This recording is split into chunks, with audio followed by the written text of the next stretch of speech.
Sớm hồng trên non lò mong lại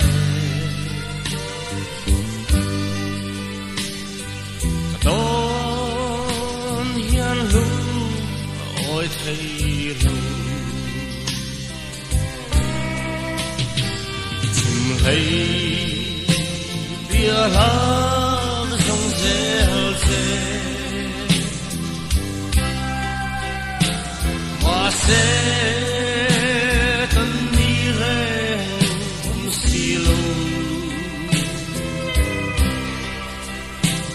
tình lại hân há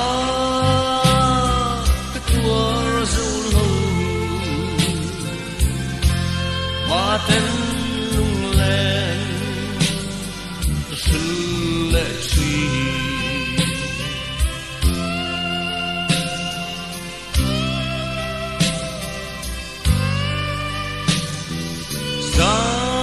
gian qua lâu nguy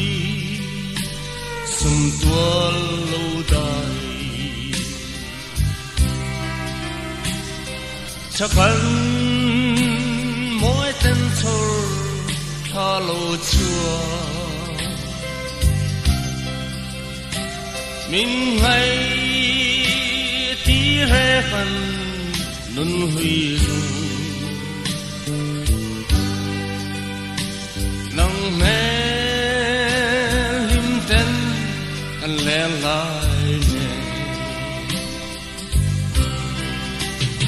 chừng thấy bia lá sông rêu rêu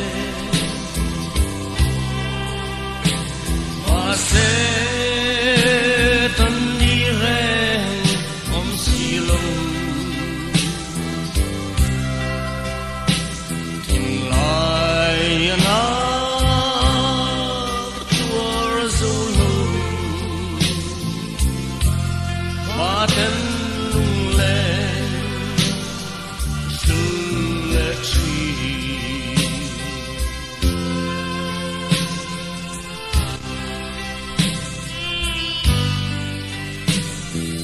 lấy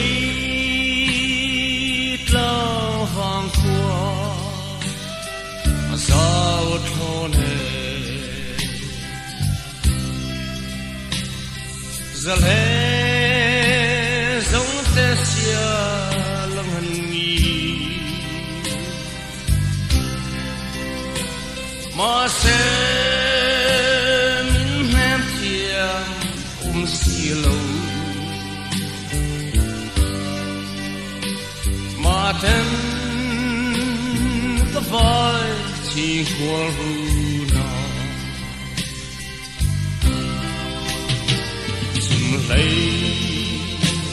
bia lá sông rêu rêu mà sẽ tâm đi re om xì lô